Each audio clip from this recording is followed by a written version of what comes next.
todos? Bienvenidos a una nueva edición de este programa llamado Voces de la Salud. Hoy tenemos dos invitados muy especiales, nuevos en este segmento, que nos van a venir a compartir sobre un tema particular, interesante y también adentrarnos un poco en la experiencia. Daniel Puricelli y Gustavo Rosso, gracias por la visita antes que nada.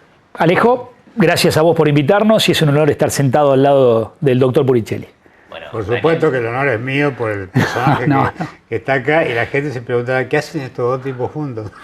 Ahora van a saber. Ahora van a saber. Vamos a hablar sobre un tema que está bueno tenerlo en cuenta porque suele estar presente, es muy común. Bueno, justamente quiero consultarle, Daniel, sobre el broncoespasmo, el asma y la relación y el vínculo con el ejercicio, que justamente por eso tenemos la experiencia aquí. Bueno, con respecto a eso te diría que lo más importante que podemos decir es que en los chicos que presentan el asma común, el tradicional, o el broncoespasmo inducido por el ejercicio, es tremendamente importante que no solamente hagan, sino que practiquen asiduamente deporte, porque eso les va a mejorar el cuadro general.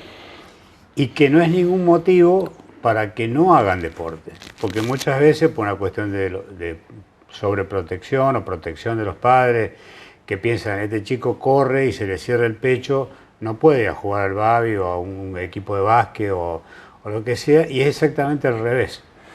Con las medidas que se pueden tomar, que son muy sencillas, para evitar que tenga el broncoespasmo cuando haga deporte, puede hacer deporte tranquilamente, y eso va, con el tiempo, va a mejorar su condición de vulnerable al ejercicio que le produce broncoespasmo. Bien, no solamente no es contraproducente, sino que favorece, es positivo. Está, como bien decía, esa creencia de que tengo asma, tengo algunos problemas quizás de respiración y evito los deportes. Es entendible porque que uno tenga un hijo que de repente le falta el aire es una situación fea.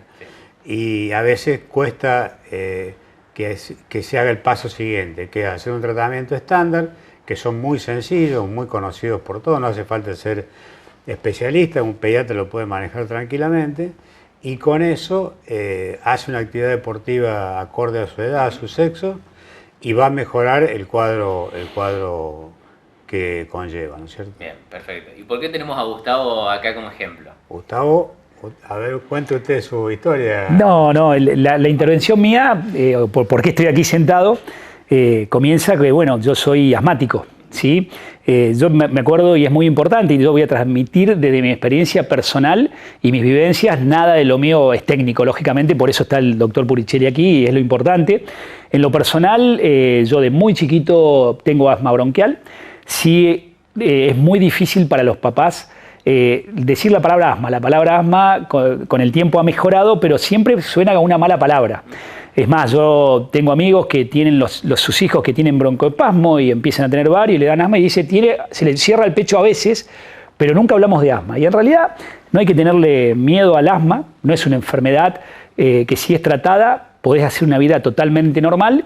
Y en lo que a mí respecta a mi presencia hoy con vos, Alejo, y con el doctor, es contar un poco la experiencia personal para que muchos chicos que hoy estén viendo este video entiendan de que el asma no te deja de permitir hacer nada, ¿sí?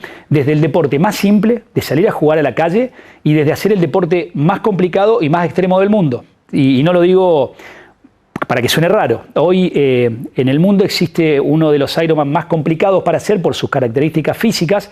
Es más, hay una empresa que los hace que se llama Extreme, donde uno puede googlear y poner Patagon Man, que se corre en Coyhaique, Chile. Es el Ironman más austral del mundo. Existe luego en el norte, en Norteamérica, el Norseman, que es otro que está de la otra punta del mundo. Pero de esta punta del mundo tenemos solamente uno, que es este, y donde vienen a correr corredores que tienen que clasificar para llegar hasta ahí. Por un lado, haber corrido ya otros Ironman, y a la vez estar consciente de que estamos haciendo algo que está un poquito fuera de lo normal. En lo que a mí respecta a mi vida, bueno, son diferentes desafíos que me voy poniendo. Lógicamente que nada de lo que yo hago lo dejo al azar, no es peligroso para nada porque sigo los protocolos que hay que seguir y los entrenamientos que hay que seguir, como cualquier deporte. Este es un deporte muy peligroso si uno no entrena, si no hace los protocolos que tiene que hacer. Y entre los protocolos que hay que hacer en una carrera de estas características, y te la cuento un poquito, se larga en kayak, se llaman de punto a punto. Normalmente los Ironman se largan en un lugar y se terminan en el mismo lugar. Los extremos se largan en un lugar y se terminan exactamente en la otra punta, o sea, donde vos nadás 3 kilómetros 800, 180 kilómetros en bici lineales hacia un lugar y 42 hacia otro lado. Lo cual, aparte, no hay asistencia de comida. Uno mismo se tiene que hacer la asistencia de comida, por eso son extremos. Lo extremo aquí, donde un poco ingresa el doc y yo tengo que hacer un tratamiento, que después lo explicará él, es que yo largo a las 5 de la mañana, en noviembre, en Coyhaique, con una temperatura ambiente en esos momentos de no más de 4 o 3 grados. El agua está a 5 grados, entre 5 y 8 grados, y hay una embarcación que nos lleva 4 kilómetros hacia adentro del mar. En un momento se frena, hay una corneta del barco y todos nos tenemos que tirar con un torpedo que se llama inflable para tener seguridad y algunos barquitos, pero no hay nada que nos guíe. Tenemos que nadar en la oscuridad, hacia adelante, hasta que en algún momento empieza a amanecer y sobre la derecha empezás a ver una pequeña lucecita después de 40 minutos, que es el puerto. A todo esto, hacia tu izquierda, el amanecer y la cordillera, y bueno, unas imágenes que vas nadando que son increíbles. La particularidad es que, más allá de tener traje de neopren y de estar el agua a 5 grados, los pulmones, vos saltás de un barco con tu cuerpo caliente y caes al agua y ahí empezás a nadar. Yo le puse 1 hora 20, hay personas que le ponen 2 horas, hay personas que le ponen 50 minutos, pero al estar a 5 grados el agua, los pulmones empiezan a trabajar de otra manera. Toda la sangre de tu cuerpo, de las extremidades, brazos y piernas, se van al pecho. Entonces vos después de la media hora no sentís más lo que son tus piernas y tus brazos, por más que tenés guante, y ya la técnica empieza a perderse. Y bueno, es una supervivencia mental y tranquila hacia la costa, donde se llega perfectamente. Ahí se hace la transición, 180 kilómetros en bici en la Patagonia, con los vientos que hay y con más de 2.800 de desnivel. Y después 42 kilómetros corriendo sobre montañas, ahí sí guiándote con lo que se llama trail running, donde pasás por río, te mojás, el agua te llega hasta acá, hay nevada. Bueno, yo comencé y terminé la carrera con mis pulmones totalmente perfectos, no tuve ni un silbidito.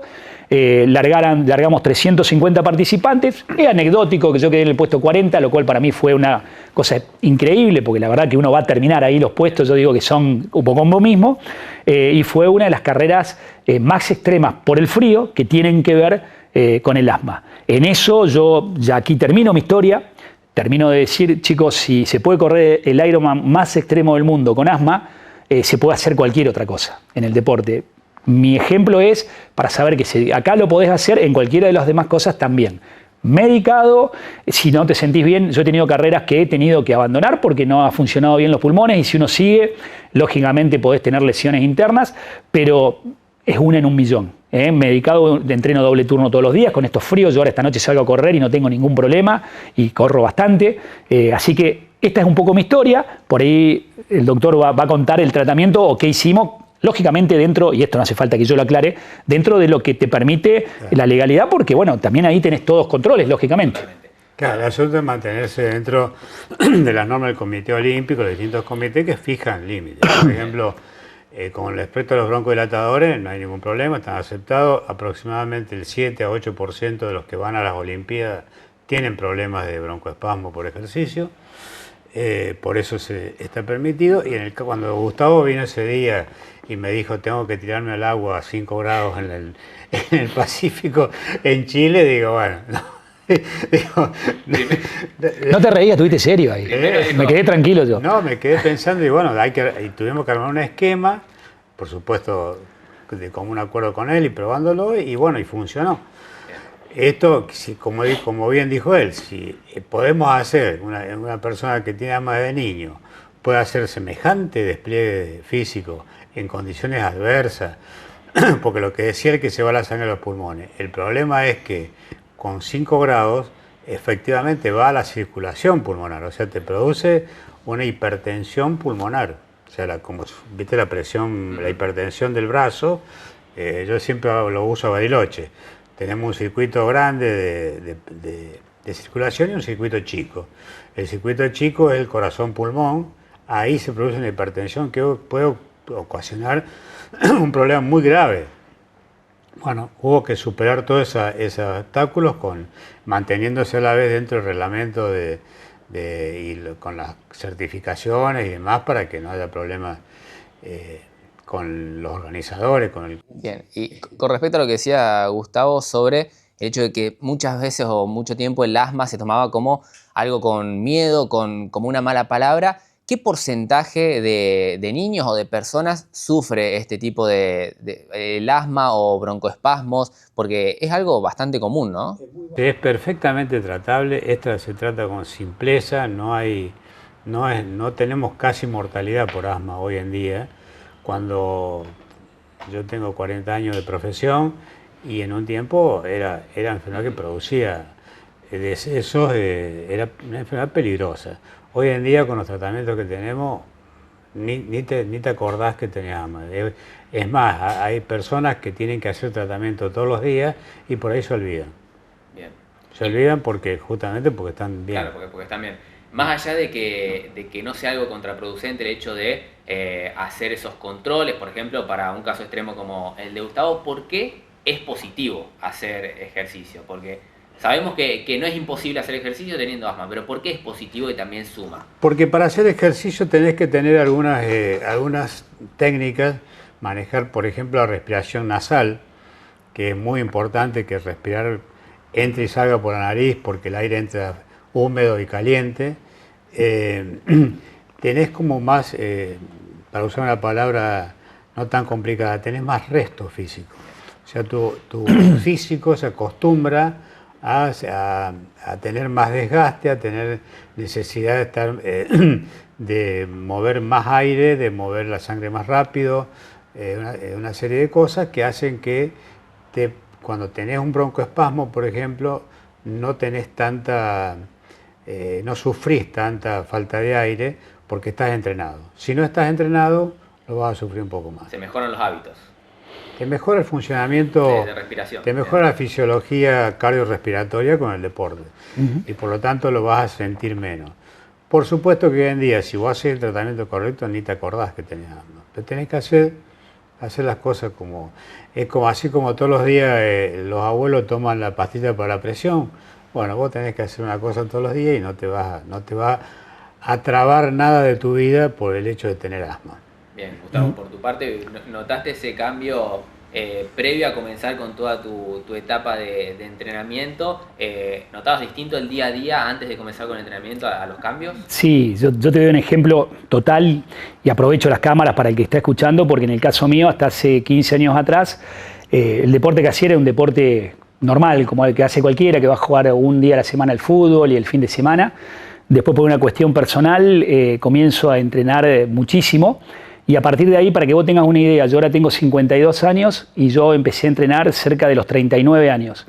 Hasta los 39 años pesaba 20 kilos, 15 kilos más, tomaba diuréticos porque tenía la mínima alta, mi mínima estaba en 9,5 y la máxima en 11,5. La verdad que vivía bastante estresado como se vive en la mayoría de los días y el asma era verodual, que no lo uso más, y estaba siempre como agitado. Comencé a hacer deporte, van 14 años, no existe más el cardiólogo, sí, cada 6 meses el control porque si no presento en el deporte no me dejan, pero la tensión automáticamente se me fue a 7, el colesterol no dejé de tener, estrés dejé de tener y lógicamente que bajé más de 15 kilos y el asma con los controles para carreras especiales y usando ahora un medicamento que por ahí lo puede explicar mejor el doctor que no es invasivo, estoy perfecto. O sea, el secreto de estar bien espiritualmente, estar bien psicológicamente, estar bien físicamente, uno de los ingredientes del deporte.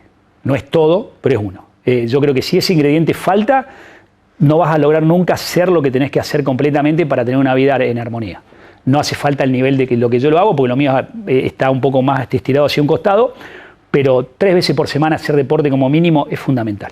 Y el que no pueda arrancar, que arranque caminando, aunque sea. Pero el deporte te salva la vida. Bien, bueno, Daniel, con respecto a lo que mencionaba Gustavo, además de esta medicación, ¿qué pasa cuando hablamos de tratamientos, ¿no? Porque mucha gente quizás dice, pero someterse a tratamientos, a lo mejor hablamos de muchos medicamentos. ¿De qué trata cada uno de estos tratamientos? Hoy en día Desde que apareció los inhaladores de polvo seco, que las drogas en vez de usarlas en aerosol se usan con un polvo seco que se aspira. ¿Qué hace el polvo seco? Es mucho más, la biodisponibilidad es mejor porque entra con el aire. No hay falla técnica. El aerosol por ahí tenés que disparar y aspirar. ¿Se dejó de usar el aerosol ya? No, no se dejó de usar, pero se usa muy poco. Se usa sobre todo en las emergencias. Pero el inhalador de polvo seco tiene una eficacia mucho mayor porque entra perfecto. Las composiciones siempre lo mismo. Es un broncodilatador de acción prolongada y un corticoide de acción local. O sea, el corticoide, para tranquilidad también de la gente que escucha, no es como la pastilla que va a la sangre y produce un montón de efectos secundarios. Este no. Este va a trabajar en la mucosa, desinflama, porque el problema de fondo es la inflamación de la mucosa bronquial, desinflama, y el broncodilatador de acción prolongada lo broncodilata durante 12 horas o hay algunos hasta de 24 horas. Entonces es un tratamiento muy sencillo, no tiene ninguna contraindicación, esto que le estaba comentando de las drogas de acción prolongada, y lo puede hacer desde un niño hasta una persona de avanzada edad, sin inconvenientes. Con respecto a lo que mencionaba Gustavo de que, bueno, cuando comenzó a entrenar ha bajado de peso, esas cuestiones, por ejemplo, la obesidad, el sobrepeso, afectan a la parte pulmonar, por supuesto, al sí. asma. Todo lo que decía Gustavo, bueno, acá tenemos el ejemplo. Todo eso que va produciendo el entrenamiento, inclusive hasta el efecto psicológico, que no es menos importante, por supuesto que ayuda muchísimo a la función respiratoria, a todas las funciones, respiratoria, cardiovascular, el estado de ánimo. Hay un montón de influencias del deporte, y no hace falta hacer deporte extremo ni de competencia, el solo hecho de hacer actividad física.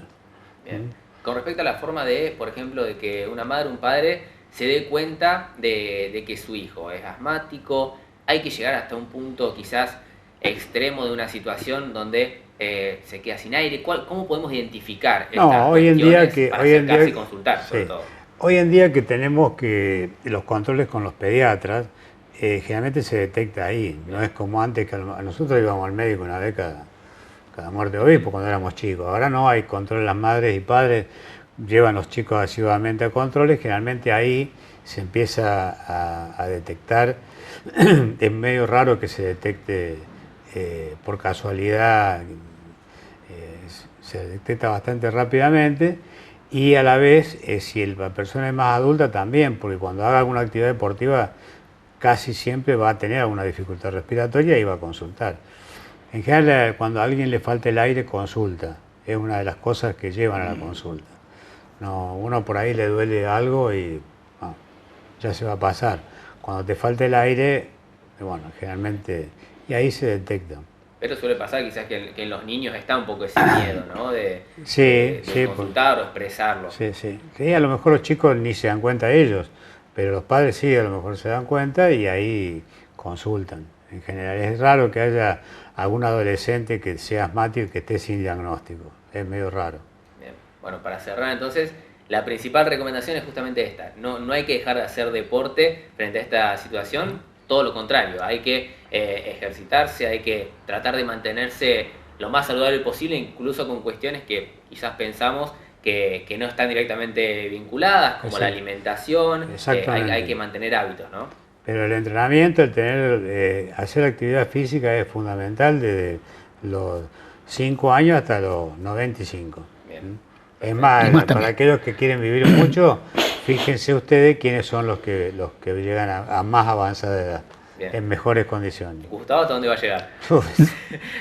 Yo te diría que estoy en un extremo, un poquito menos tendría que hacer. ¿Cómo se llamaba la historieta? Gilgamesh. Gilgamesh. ¿Qué historieta es? Bueno, y tenemos justamente acá la experiencia. Gracias, Gustavo. ¿También algún mensaje también para cerrar? No, un poco alejo lo que dije antes, ¿sí? El deporte salva cuando uno tiene problemas espirituales, problemas de cabeza, quedarte encerrado en tu casa, en la oscuridad, un teléfono en la mano, lo único que va a hacer es aumentar todos esos problemas. Apagar, salir a la calle, salir a correr, a caminar, a andar en bici, a nadar, te salva la vida, no te la va a solucionar, pero la va a hacer ver de otro lado. Cansar el cuerpo hace que puedas manejar la mente, siempre lo digo y lo digo porque me pasó. Y es fundamental entender que el asma no te limita para nada. Hay que tener en cuenta que el cuerpo necesita primero aire, luego agua y después comida para vivir. 4 minutos sin aire se te termina todo, 2 días sin agua se te termina y una semana sin comer también. O sea que el aire, lo que entra por nuestros pulmones, es lo más importante que necesitamos y es como decía el doctor, si te falta, rápido vas a salir a buscar una solución. Bueno, lograr correr este tipo de carreras y estar en perfecto estado. Y la carrera es solamente la frutilla de la torta, es todos los días, calor, frío, hoy, mañana, entrenar doble turno y no tener nada y solamente hacer un bronco, no es broncodilatador, sino estos polvos que Anoreliptis se llama el medicamento que descubrió porque uno va probando diferentes, bueno, todas las mañanas, es 3 segundos a la mañana y se terminó, o sea, no es que vos tenés que hacer un tratamiento de 10 horas por día, 3 segundos una vez por día, entonces es muy fácil. Bien, y en el deporte también está la constancia, que muchas veces pasa que cuesta arrancar sobre todo y mantenerlo. Y Alejo, a ver, cualquier persona que esté viendo esto y que llegó en alguna cosa de su vida tuvo constancia. En el estudio, en el trabajo, en lo que hace todos los días. Si vos no tenés constancia y en claro un objetivo, no vas a llegar a ningún lado. Y en el medio vas buscando los elementos que necesitas para que salga lo mejor posible. Perfecto, muchísimas gracias a ambos. Bueno, Gracias. muchas gracias a ustedes. Gracias.